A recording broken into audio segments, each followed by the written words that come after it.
Selamat pagi anak-anak semuanya. Sebelum kita masuk pada materi, kita mau berdoa.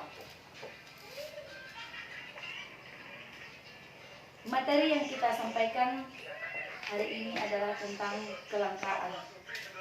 Kita tahu bahwa arti kelangkaan itu adalah suatu sumber daya manusia untuk memuaskan semua kebutuhan kita, di mana kita tidak mempunyai cukup kebutuhan itu.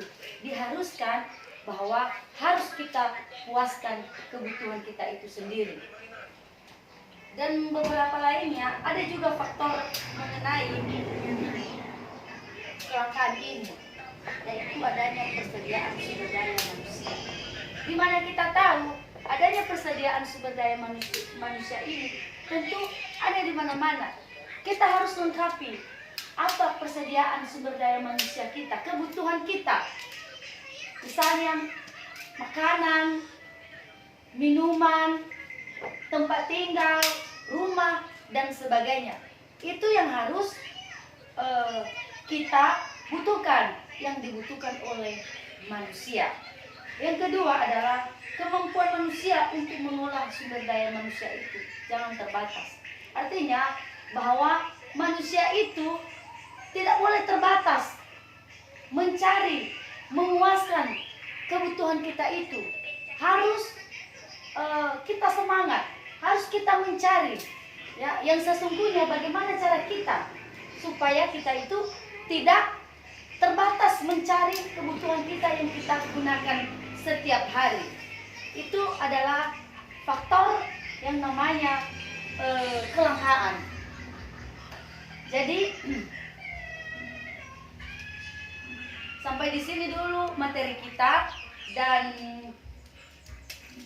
ada pertanyaan. Kalau ada pertanyaan, dan kalau ada pertanyaan dari anak-anak kami, dan kalau tidak ada ibu yang bertanya,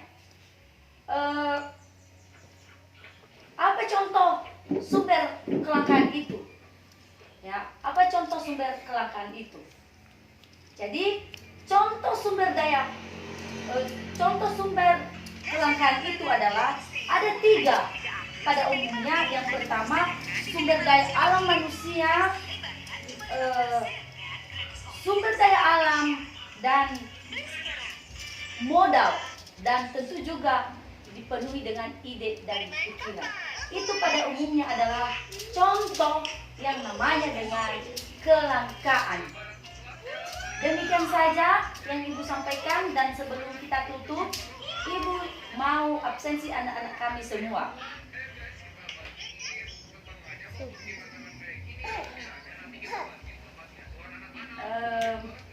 Fania Sega, Eldora Faloraga Sega, Brigita Felicia Zega, Griselda Natania Zega. Oke, berarti kita dalam kelas ini sudah hadir anak-anak kami. Terima kasih, dan ibu mau tutup.